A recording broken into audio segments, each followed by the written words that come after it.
Ladies and gentlemen, it is lightning round here. Fantasy Alarm YouTube, Better Sports Network. Kevin Tompkins, Andrew Cooper, Britt Flinn has made her way from the Noogs in Chattanooga.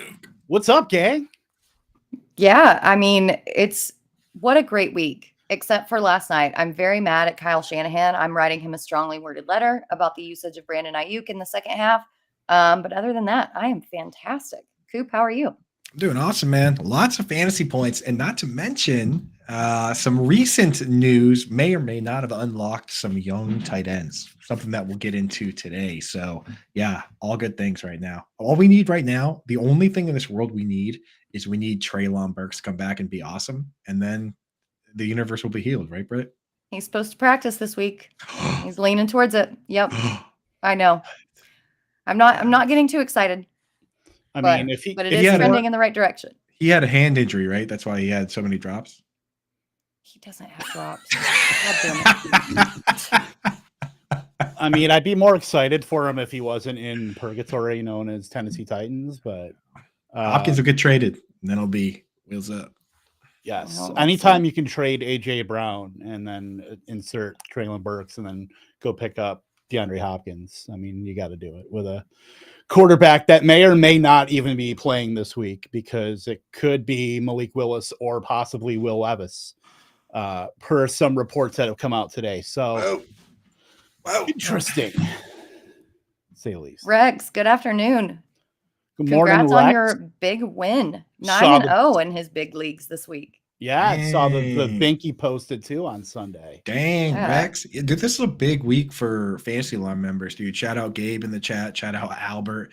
We had a bunch of people win big in DFS too, including John and Pemba, who, he makes some of the picks, so he should be winning. I don't know how I'm out here making picks and I'm not winning the damn thing, but the people using our picks made a bunch of money. Dude. Crazy week. Yeah. Thousands of dollars. Yeah, I am so sick of playing the Rams premium doubles with Stafford, Puka, and Cooper Kupp, because last week Cooper Kupp went off. This week Puka went off. I am so sick and tired of playing all three of them. So I think I'm retired from playing three Rams in a DFS lineup. Yeah, well, this is when they go off then, when you step out. So thank you for your sacrifice. I will say I said it on these shows on the radio. I did not expect to see many games where Puka would get double the targets of Cooper Kupp. I figured we would see some games where they both go off, or games where just Cooper Kupp went off. That was the thesis. I didn't, yeah, but no, it's kind of the worst case for scenario, worst case for fantasy, right? Just who knows now. Awesome. It's like it's Seattle adjacent, where you readily see the Lockett, Metcalf both go off. It's one or the other, and now you got to make like the Sophie's choice of which one goes off. Who knows? Yeah, that's fun. Yeah. So good. Well, that's the beauty of fantasy football, is we literally just don't know. But we're going to be going into some of the things, we played this last year on Lightning Round, and we're going to bring it back. We'll trust or dust today with some volatile fantasy football assets. We'll be doing that. But first, let's get in some of the questions, because they're starting to get locked and loaded here. Let's go right to Gabe, the Babe. Happy Tuesday, team. Appreciate you spending your lunch hour with us. Half PPR, 10%. Am I crazy for considering starting Nico, London, Rashee Rice over Pittman and Amari Cooper this week based on matchups? I could make the case for Amari Cooper. In that case, I'd probably start Nico Collins over Amari Cooper. Just that Browns quarterback situation is not one I want to be a part of at this point. I want to completely disassociate myself in any way, shape, or form with Deshaun Watson or PJ Walker. But what do you guys think? The thing is, with Pittman's matchup, he's got Marshawn Lattimore, right? And Lattimore oddly does pretty well against the bigger wide receivers. Gives Mike Evans trouble, gave Nico Collins trouble. So I don't know. It could be tough for Pittman there. I'm not opposed to that either. Rashee Rice gets the Broncos, so almost got to get him in there. And now, as long as they don't have Jordan Love at quarterback, I think they'll be fine. Not only is Justin Watson likely out, he was out this week, but now Justin Ross, I'm not sure if you guys saw the news, but he got booked on. At first they were saying property damage, and now they're saying domestic battery. And with that on there, I can't see. Usually they take that pretty seriously. So the Chiefs might actually have to consolidate the wide receivers for once. So I do like Rice. Who does London get? Who do the Falcons have? I forgot that one. I haven't even looked this week. Those Fighting Arthur Smiths get the Tennessee Titans. No. Yeah, pass funnel. Yeah, I could do that. I could go Nico. Well, Arthur Smith is smart. He is a billionaire trust fund baby. He's smarter than the rest of us, so they will just go right into the teeth with Tyler Algier. It's just Arthur Smith needs to be jailed federally. Call the FBI. But yeah, I honestly, even if Pittman's matchup is good, the usage that we've seen out of Josh Downs has been so great with Gardner Minshew, even against the Browns. Like, I had to start Downs in a couple of leagues, and I'm glad that I did. In the leagues that I didn't have to start him, I didn't. Who would have thought that over-under would have almost doubled or did double by the end of the game? I mean, that was absolutely insane. And so if they can get it done against the Browns, especially with Downs not trying to rhyme, then Pittman might be the odd man out. Right. And the crazy thing about Downs is it could get even better if they finally just say, okay, you know what? This guy deserves to be out there for every snap. And Alec Pierce, we're tired of having him running around doing whatever. And that actually flips. I mean, we've been talking about it all year. It could happen at some point, right? Like we're seeing, out of nowhere, Michael Mayer just got more snaps than Austin Hooper. They just said, hey, you know what? We're flipping it. And if that ever happens, dude, Downs could be even better. He's been good, but it's like these other guys. Pierce played every snap. He ran 34 routes. Josh Downs ran 28. I mean, a couple more routes is another target here or there, and that makes all the difference. Yeah, no, I believe I've seen that Josh Downs has not played one snap this season in 2 wide receiver sets. I know. Like not one. And he's still running 8% of the routes last 5 weeks. So look, Josh Downs is top 24 wide receiver going forward. Like not since the days of like T.Y. Hilton. And I mean, I'm trying to think of like who else. We haven't had 2 Colts wide receivers that we could comfortably start. I mean, most weeks Pittman can be started, certainly Marshawn Lattimore.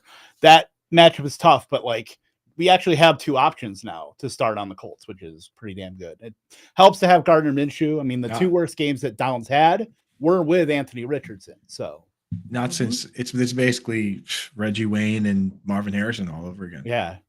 Anthony Gonzalez. That's right. And Gardner Minshew is Peyton Manning. Well, and Shane Steichen really likes. Oh my God.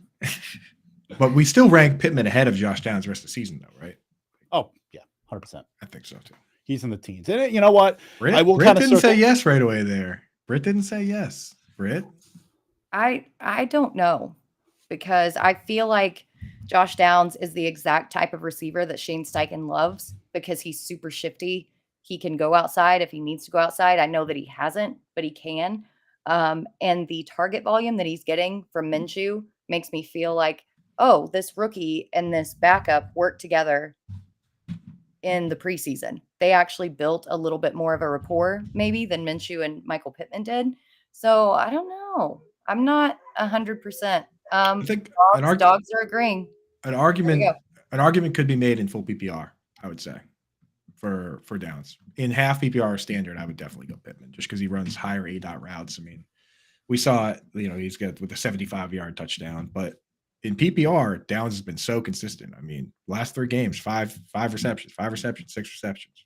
Yep. 13 plus fantasy points in the last 3 games. So can't beat that. By the way, I will circle back real quick to the Arthur Smith thing. Like, how great is it that of all the things that could bind us together, it would be the our mutual disgust for Arthur Smith on social media on Sunday afternoon that would bring us all together. It's beautiful. I mean, did he solve world peace? Basically, yeah. Him and Johnny Smith, dude, they brokered an agreement where they would just they said, you can put the blame on me. And now we all united against one common enemy. It is beautiful. Yeah. The thing with him saying it at halftime, well, he wasn't feeling like himself today. Okay. If he woke up on Sunday morning and felt bad, that's one thing. Then it came out that he actually wasn't feeling well on Saturday night. Yeah. And he still wasn't on the injury report. That's where the big, like, red flag, no, flashing sign happens. If you knew about this on Saturday night then you should have put him on the injury report for a possible illness. Because not only does this affect our fantasy teams, which I know he does not care about, he's said multiple times that he doesn't care about, but it affects betting. Yeah. And as big as betting has been getting in the NFL, Vegas is not very happy with it.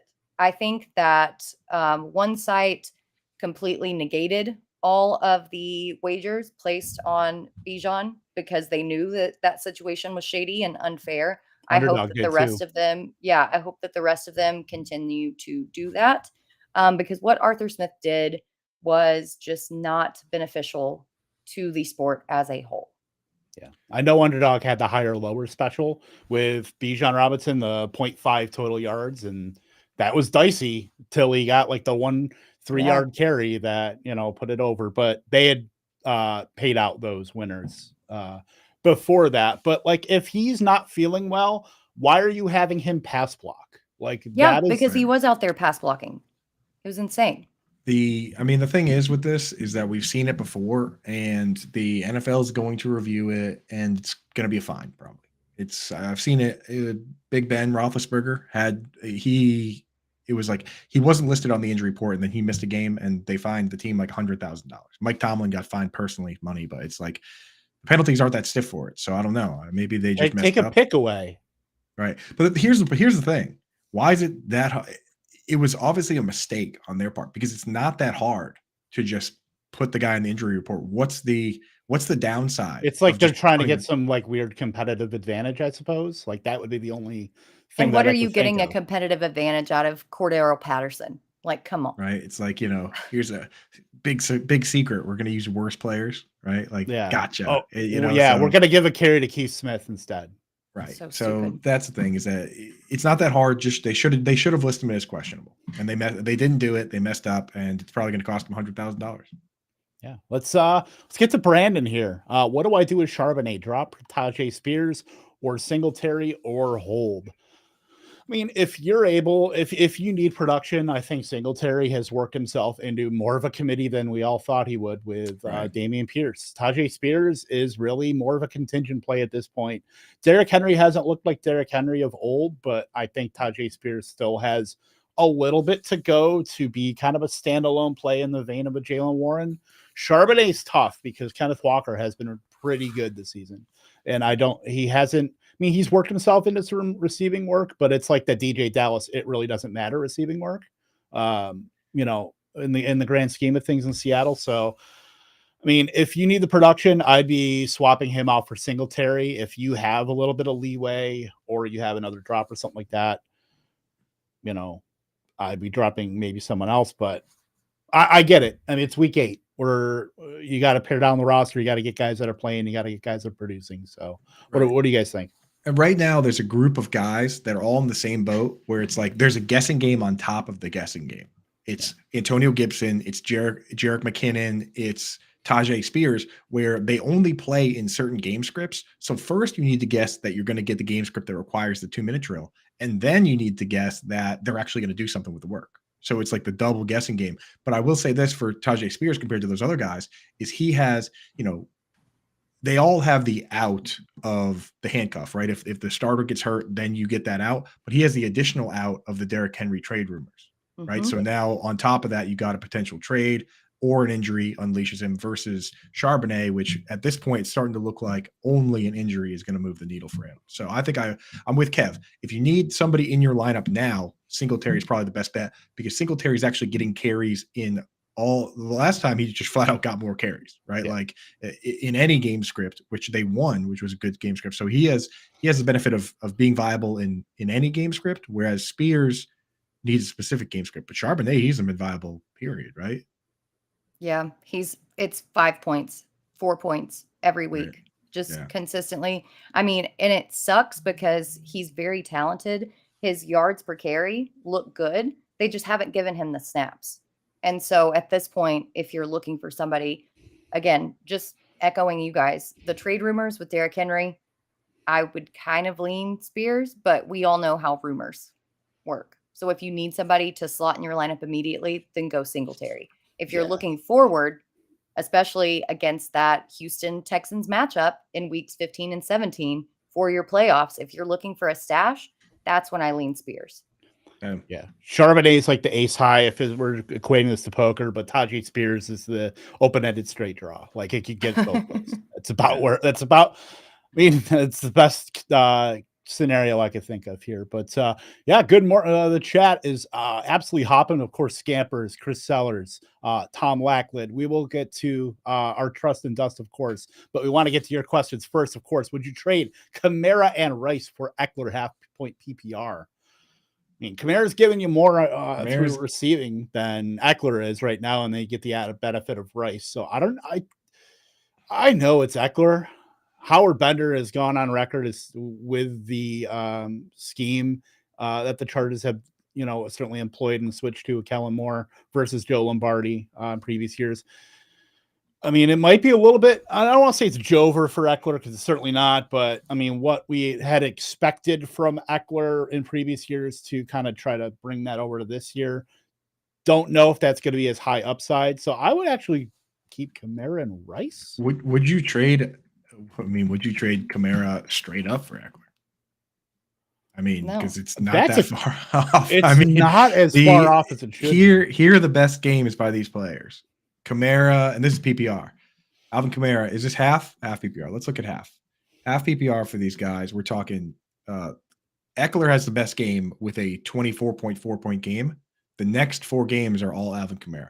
23.3, 17.2, 14.9, 13.9. And then you have Eckler had 8.2. Then he had another game, 5.1. It's like you have one good game for Eckler. All 4 of the games from Kamara have been 13 or more points in that format. I mean, Kamara's been great.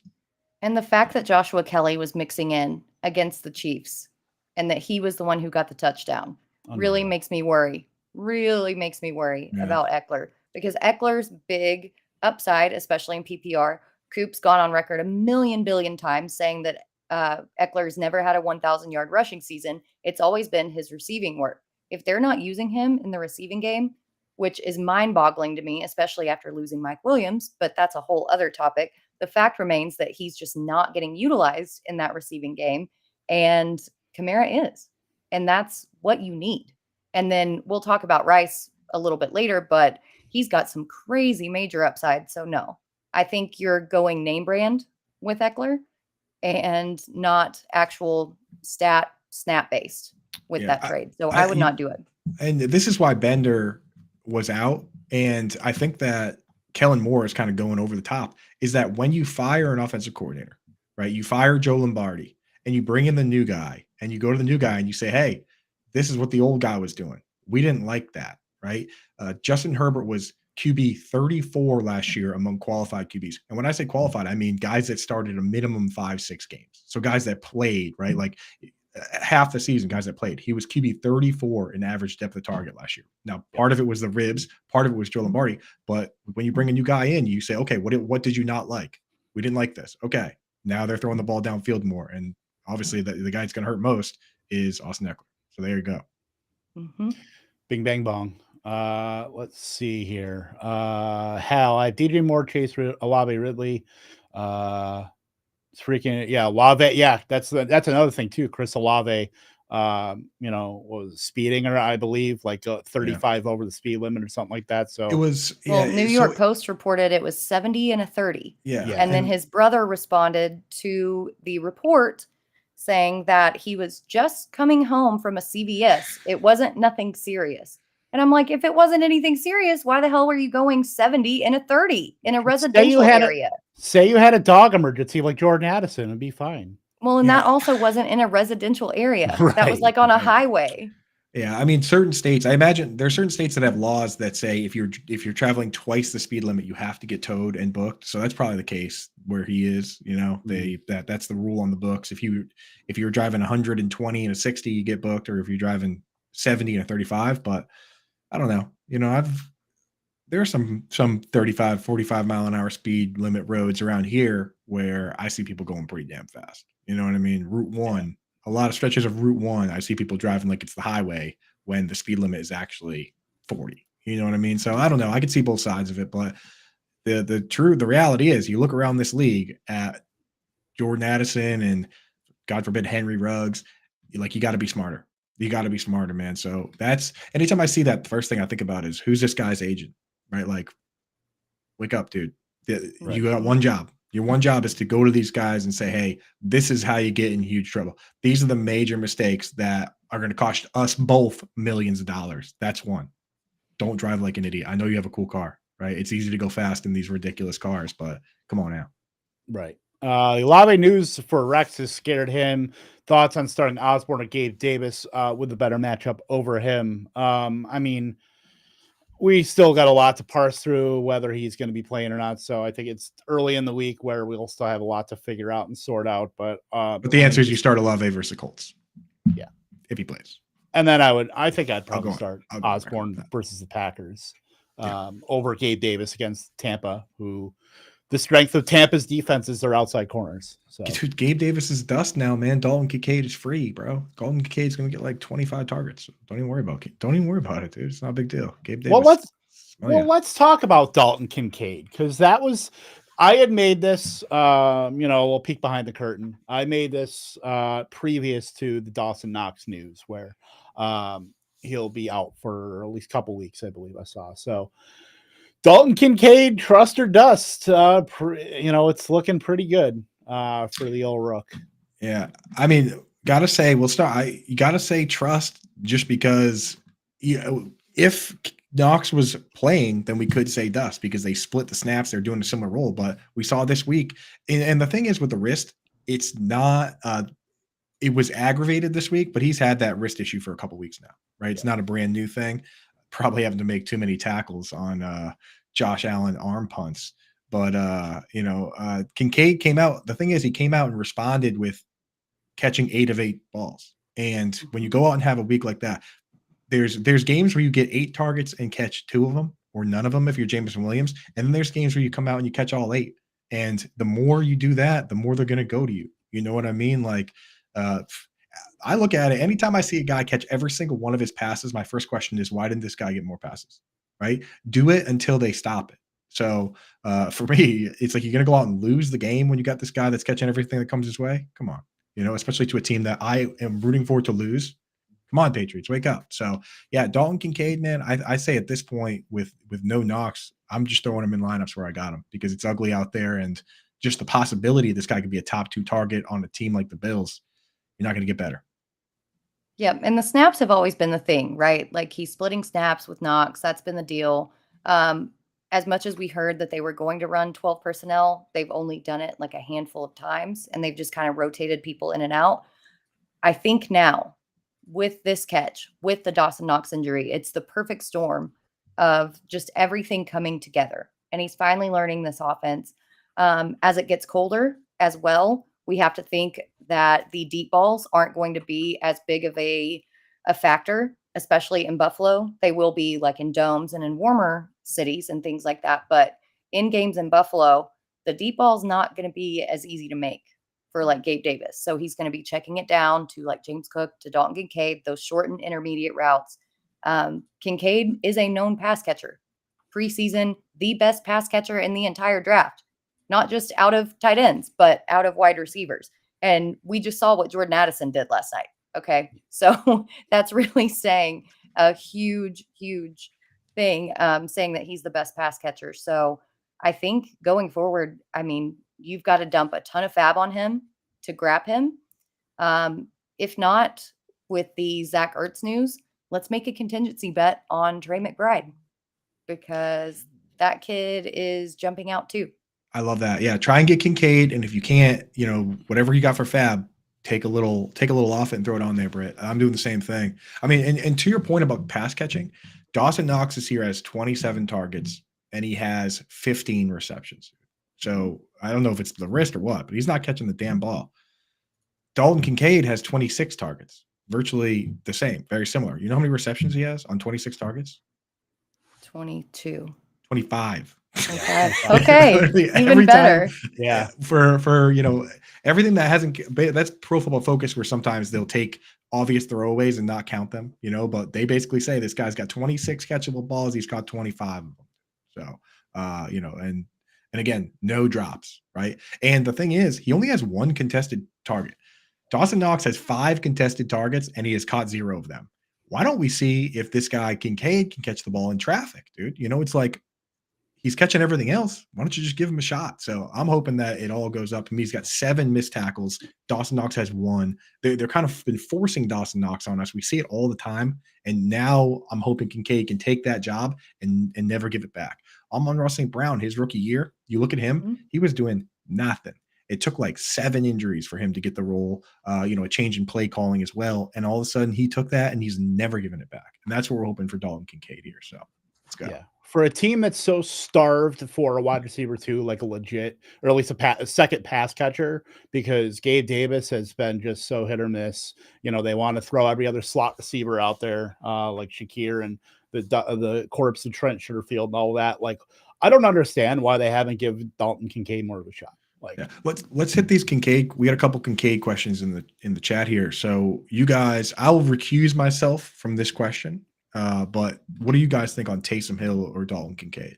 I'm clearly incapable of being unbiased on such a question. But. Well, yeah, and Juwan Johnson, there's hoping that he's going to come back this week. That's been the latest news. Yeah. So definitely Kincaid. Yeah. Rod Elliott says that he did put a claim in on Kincaid for contingency bets. The other options are Njoku, Everett, or McBride. I'll tell you right now, Everett, you don't want to do that, man. No. He's hurt right now. And he also, this guy, going back to last year, even with Mike Williams out, even with Keenan Allen out. Last year, Mike Williams and Keenan Allen played 2 games together, 2 full games. The other games were all, one of them got hurt, one of them, played a partial share. Gerald Everett, even then, only played over 70% of the snaps in 2 games. This guy's a part-time player, man. So, and even now, part-time player, and now he's banged up. So I'm going to take Everett right out of the question there. Njoku versus McBride is a little bit more interesting because the usage for Njoku recently has been tremendous. 72 of 75 snaps this week. He ran 38 of 40 routes. So he's out there, man, and he's getting targets, dude. Ever since he burned his hands and face, they're just giving him the ball. Just a new life for David Njoku. They're just like, this guy's a dog. He's like a phoenix, dude. He's rising from the ashes of whatever. I don't even know what happened. More teams are adopting this strategy with their tight ends to varied success. Yeah. Seriously, somebody got to take a blowtorch. That's why Dawson Knox on IR. They took a blowtorch over to his house to clean up some of those drops, But yeah, fire pit accident. That's what it was. So yeah, I mean, like crazy though. He's come out of it, and part of my speculation on it, honestly, is that the first game after David Njoku burned his hands and burned his face and had all the burns, the first game he didn't block on a single pass play. I think they turned and said, hey, you know what? Instead of having this guy with the burns get all beat up in the trenches blocking, we're just going to use him in this capacity. And since then, they've kind of said, you know what? Like, this guy's helping the team. He's catching 6-7 balls. So I might still have Njoku over McBride. I know McBride's fun. It's exciting. What do you guys think? Do you go with the exciting new mystery box, or do you go with the guy that's been kind of solid? I'm going with McBride, especially the fact that Kyler Murray might return soon. I like that better because I'm very worried about the quarterback situation in Cleveland. Deshaun Watson did not look good whatsoever. I know that they haven't ruled him out, and they said that they only kept him out to take it easy on him. But dude, he's your starting quarterback. Your $270 million guaranteed quarterback. Like, what are you doing holding him out for precautionary reasons if he can go back out and help you in a close game? Putting PJ Walker out there in a very back and forth close game tells me that you don't trust Deshaun Watson. And that to me means that I don't necessarily trust Njoku. Yeah, John and Pemba has been speculating that Watson's going kind of full Kawhi Leonard here, where he's just doesn't trust the staff, the medical staff at all. And it just said, I'm going to take my own advice. I'm going to go by how I feel. And if he doesn't feel ready to go, he doesn't care if they clear him or not. Kev, on the Ertz versus Njoku, where do you live on? Sorry, yeah, Njoku versus McBride. Yeah, sorry about that. Where do you live on that? Probably slightly leaning McBride, but I'm a little worried. They've got Baltimore and Cleveland coming up. Kyler, I want to say Kawhi because you just mentioned it, but Kyler Murray has also activated his window to return as well. So we'll see if that's probably more of a week 10 thing. They do play Atlanta and have some exploitable matchups, Houston, Rams, and Steelers before their late week 14 bye. So then they got San Francisco, Chicago, Philly, which is tough. I mean, yeah, that's just the quarterback situation in Cleveland that spooks me because I want to say Njoku just, for the usage that he's getting, but McBride, I got to go McBride. The way I look at it is that like, if you're somebody that only ever rosters one tight end and you don't want to like be bouncing around waivers, adding guys, stashing guys, then just go with Njoku. He's already had his bye week. He's fairly safe. But if you're like us and you're making moves all the time and you're chasing upside, then go with Trey McBride because he's obviously the mystery box. And sometimes you let these guys out of the bottle and they never go back in. Like Zach Ertz, he might, if he comes back, he might just be veteran hanging out, veteran coach on the field. So I see both sides of it. You got to decide what kind of a gamer you are. Yeah, I have multiple leagues where I have 2 or 3 of McBride, Mayer, Kincaid, and Musgrave. Like I am literally who is going to be the first mole that pops up. Basically, that's where I'm at. And that's the thing with Njoku, he's already has bye. You have him all year. With McBride, you're going to get Ertz is going to come back week 12, and then week 14 he's got a bye week. So with McBride, you have to continue to think about the tight end position. So just keep that in mind. Let us continue our trust and dust because we are half an hour into the show and we've only hit one of these. We will hit these questions that we have piling up here too. No worries there. But Javonte Williams, I think, is very interesting. We obviously knew that when he had no limitations in training camp, we thought that he would be kind of wheels up. We know somehow JP Ryan would be involved, but you had to figure by probably now the thesis would be Javonte Williams is all systems go.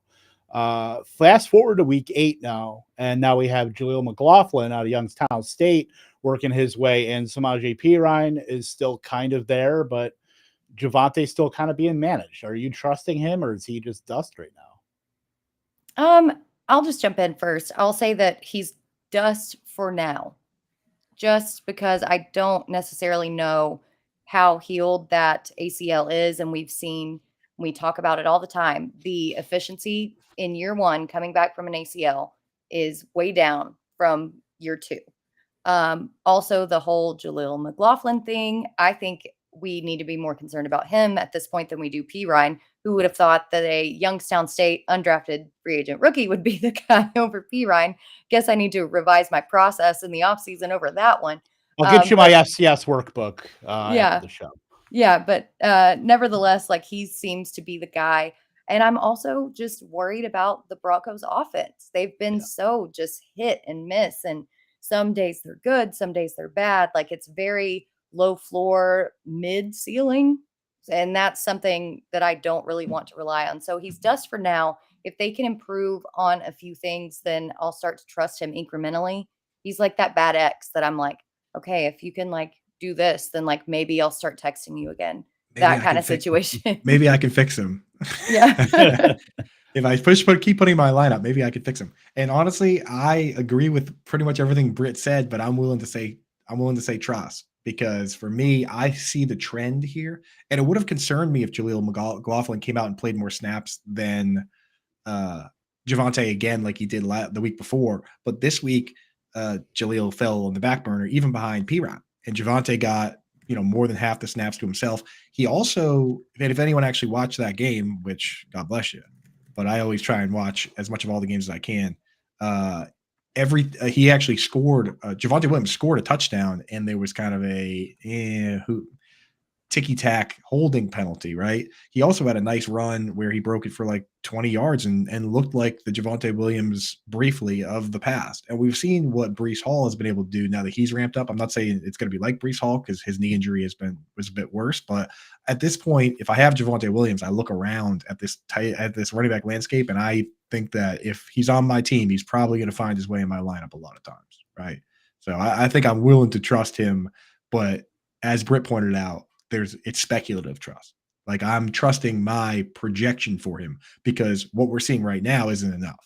So I'm trusting that it's going to keep getting ramped up. And if it doesn't, then I'm just going to be having dust in my lineup. And I got a lot of dust in my lineups a lot of weeks. So.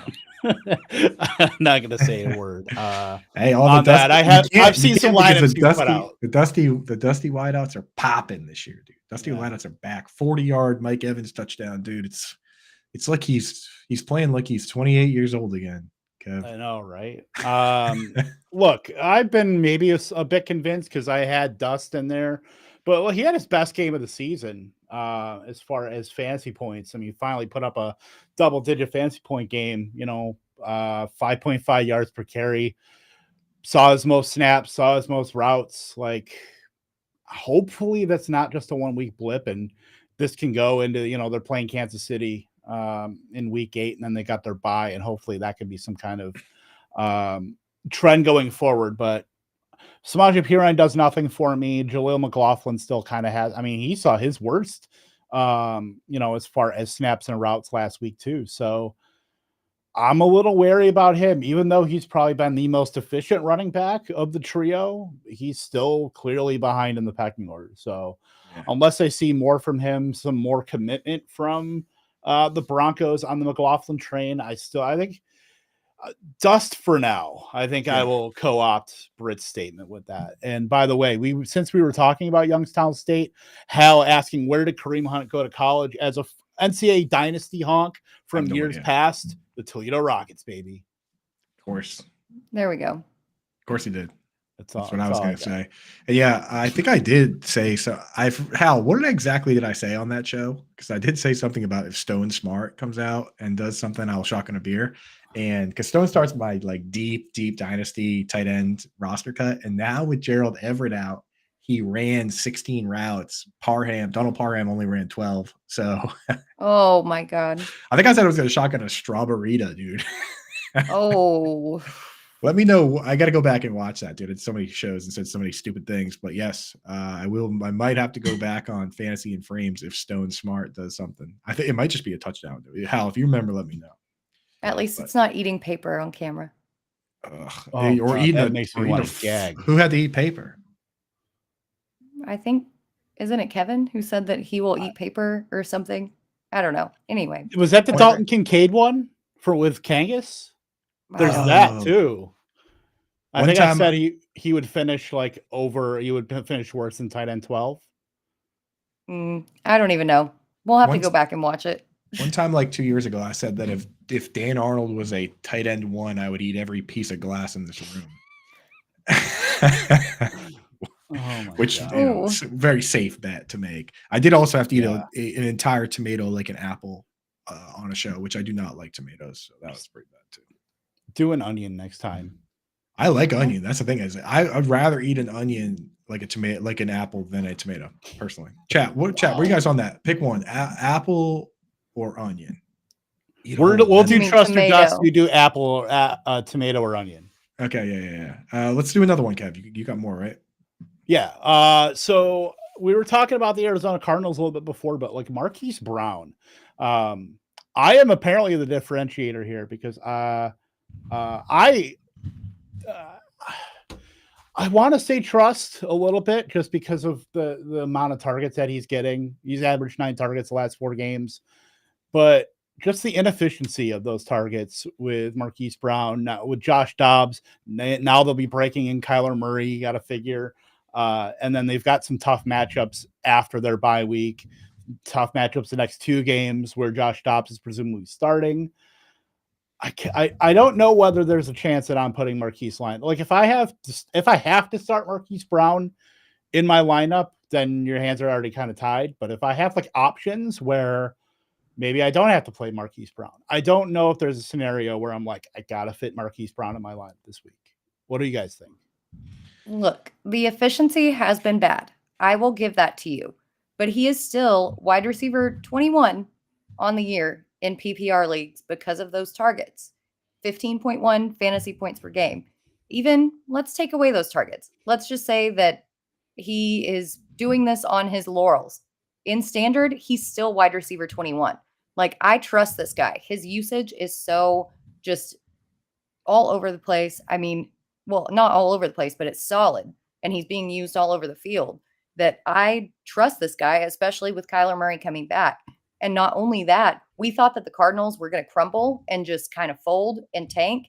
They haven't been doing that. They've been fighting. They've been staying in some games where they should have been really, really blown out. Going forward, I think that I trust him.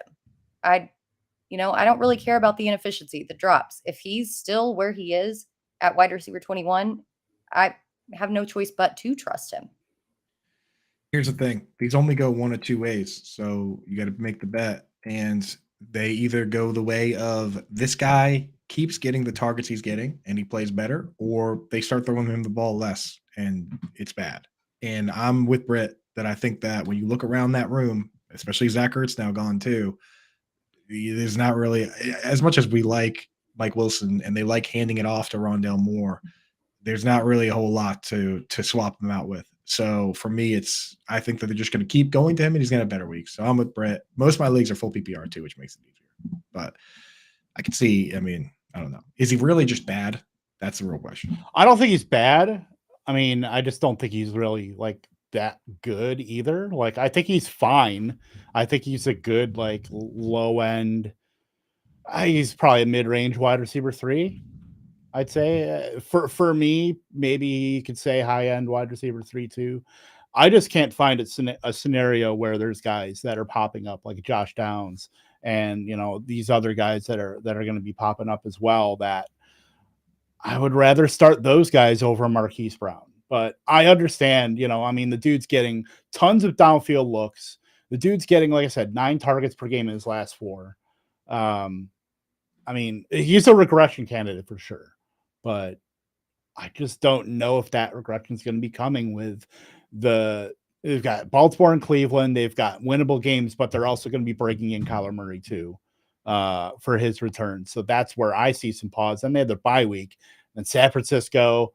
I'm not throwing him in a lineup if I have him, unless I have to in the fantasy playoffs with San Francisco and Philly in the semi and the championship. You know what Marquise Brown is, man? You got to think about the way you play fantasy and the players that you go after. If you're somebody that is okay with Deontay Johnson, then you would like Marquise Brown. And if you watch Deontay Johnson and the stat lines he puts up and the way he plays, and you hate that, then you're not going to like Marquise Brown, because they're basically the same guy right now, just getting absolutely peppered with targets that they aren't catching, and they're not really a red zone threat either. So it's just like, well, he's on the path to like 100 million targets and 800 yards, which in my PPR leagues, I'm okay with. Yeah, that's fair. Let's get to some of these questions. We will be building a showdown lineup as well for Buccaneers and Bills. Pierce and Singletary are available. Which one should I go after?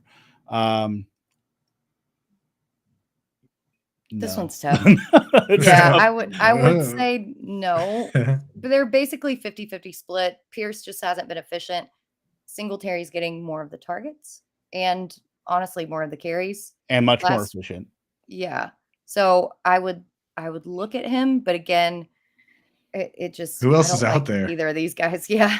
Is there any third string running back from another team available that you could potentially pick up instead? Damian Williams out there. Yeah. Fournette. Is Fournette available? No. Hey, he's supposed to be announcing. Yeah. I'm sure he's going to announce. I've seen this a million times, and I was like, oh yeah, I've tweeted out like, oh, he could hurt somebody's RB2. He's probably going to announce some deal that he's like, he's bringing back the Albany Empire and paying Antonio Brown's debt. He's probably going to announce he's like the Crunchwrap Supreme ambassador to Taco Bell or something. You know what I mean? Like that. I swear. Like half of these announcements, like Gronk did it too. And he's like, I got a crypto yacht club that we're doing. Right. It's like, something stupid. Right. We're going on a crypto cruise. You know what I mean? Like it's just right. Half the time it's an actual announcement. Usually what happens though is join me Face Clan. I always worry about I'm going to announce the announcement, because usually you just announce it. Usually you just say, I'm going to sign with this team. But if we want to speculate, I'm wondering if maybe the reason he didn't announce it was because the team was on bye this week and there was no reason to do it. So if that's the case, these were the teams that were on bye: Panthers, Bengals, Cowboys, Jets, Titans, Texans. I've said for a while he's going to go to Dallas. I know. I mean, they're using Tony Pollard so much. They could use, like, I know we want Tony Pollard to get 1 million touches, but He'd probably be good for the team. We He'd be good already for have the- Leonard Fournette. It's Alvin Kamara. Yeah, that's true, dude. He is our 15 generation's 15 targets for Leonard Fournette. 35 yards. Yeah. And just Perfect. running him up the middle every other time. Yeah, that's Leonard Fournette. Love it, Yeah. dude. Yeah, but Love it. maybe we'll sign. We'll see. Yeah. Rod here, would you rather have Philly's D or Cleveland's D this week and the rest of the season? I'd say that Cleveland-Indianapolis game was pretty much an anomaly. Certainly with everything that happened. So I'm still on Cleveland here. They've got some pretty solid matchups as far as, especially in the fantasy playoffs. Chicago, Houston, Jets, like sign me up for that. I'm taking Cleveland. They are a set for me. They're a set and forget. Yeah. So Well, and the thing with Cleveland too, I just want to throw this in here.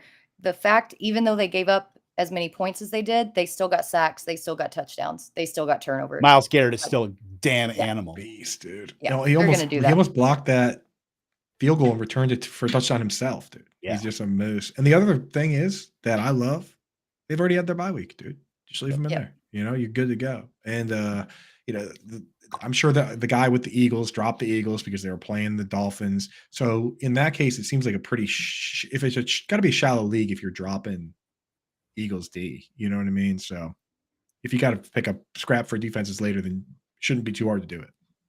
Eagles D is a team the D that I carry through bye weeks, which when you're playing the Dolphins, I consider that a bye week. But I wouldn't. In most of my leagues, I don't drop a defense like that. Do you guys?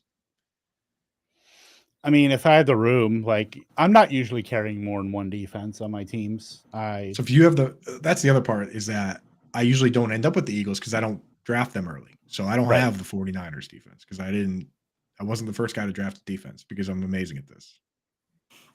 Obviously. Well, and it depends on your how deep your bench is too. Yeah. Do you have places that you can afford to drop them, or do you have like a 4 or 5 person bench where you have to? Yeah. So. Yeah. And then Rod here, trading a tight end, would you rather trade Kittle or Pitts in Dynasty, or keep both? Keep Pitts, dude. Keep Pitts. What are you doing? Don't trade Pitts. I traded him. Why? I trade him for Garrett Wilson straight up. Yeah, okay. That's a good trade. That's a good trade. But the thing is, both of them are waiting for quarterbacks, man. And Pitts, he already has a 1,000-yard season at 21 years old. Travis Kelce didn't have a 1,000-yard season until he was 27. Zach Ertz has one 1,000-yard season at 28. This guy, if he plays out his entire contract and they pick up his fifth-year option, he'll still be 27 when he gets his second deal. So, this guy will be able to escape this situation, whether they get him a better quarterback or whether he has to shoot his way out of town with a trade the way A.J. Brown did, or whether he has to leave, just, wait for the contract to be up and leave. There will be better days, dude. There will be many better days. Let's hit some of these questions in chat. Then let's build a showdown lineup here. Let's go Russ versus KC or Tyson Bagent at the Chargers this week. Russ. Yeah, you got to go Russ. The fact that we have to think about that should tell you all that we need to know about our confidence in old Rusty Wilson. Mm-hmm. By the way, that was the thing. Bagent's percentage, completion percentage, was good, but it was real dink and dunk. Even against that matchup, I know that matchup's good, but you've got to go with the guy who's going to air it out. As bad as Wilson has been, he threw for 162 yards. Let's not get carried away. They won the game, which is why he got the game ball and stuff, but it wasn't amazing, right? Yeah. Right. And Scampers did give us his answer. He'd rather eat a whole lemon, which I am okay with, by the way. 100% okay with that. As somebody who frequented Warhead Sours as a young I think I could get away with it. Yeah. Would you rather eat a whole lemon or a whole onion, Britt? I could do either. I don't care. I'd rather do lemon. Yeah, they're equal. You literally say you pick. I don't care. Yeah, I don't mind. That's wild. Okay. Mark that down for the Expo next year. Moving on. Flex Ridley in a bounce back week or roll the hot hand in downs. That's a This spicy is where we meatball. are. Full PPR, I think it's just down straight up. I don't think I would think too much about it. Yeah, I think so. It sucks. Because as soon as Zay Jones is supposed to be back too. So yeah, a little other curve thrown in there. other. Are we dropping Dotson? He has been awful. Yes, we are dropping Jahan Dotson. The dream is dead. I got him Get for some 10 targets bucks in this Kings week. Classic, and I can't start him. He did. Things are a little He better didn't do this anything week. with them. No, he didn't. So Let's see. Steven, there is Demarcado or Henderson from the Rams. I have Kyron Williams on IR. Daryl Henderson, 100%. Yeah. I do like Demarcado too, but did you see that pass block that he never left? Like Daryl Henderson was great. Right. You've got to remember there is a scary narrative for these teams that are like tanking on purpose. We saw the Dolphins do it when they were tanking for Tua. Is they run like live tryouts. So like they say, hey, you know what? You're going to play a whole game, and we're going to see if you're going to be part of the future of this team. The Dolphins famously did it with. We were all like, oh, Preston Williams, like he's playing every snap. And then one of the games, Isaiah Ford comes out and played 90% of the snaps, and we were like, wow, Isaiah Ford, he's the thing. And then they cut Isaiah Ford, and they said, we were just kidding. We just wanted to see if he was any good, and no, he's not. So we cut him. And just be careful with that, because like they could come out and say, hey, you know what? Demarcado's going to play this whole game. Don't be surprised if they at some point say, hey, you know what? Let's see what we have in Keontae Ingram, and he plays the whole game. So just be very careful. It's just speculation that they might do something like that. And I think Demarcado's an ad, but it's less likely a team. The Rams are actually trying to win, so they're going to use their best players. And I think Henderson is safer from that standpoint. So just keep that in the back of your mind. Sometimes teams do crazy stuff when they're doing a bridge year. Absolutely. Agreed. We got Bucks Bills on tap for Thursday. Could be a sneaky matchup.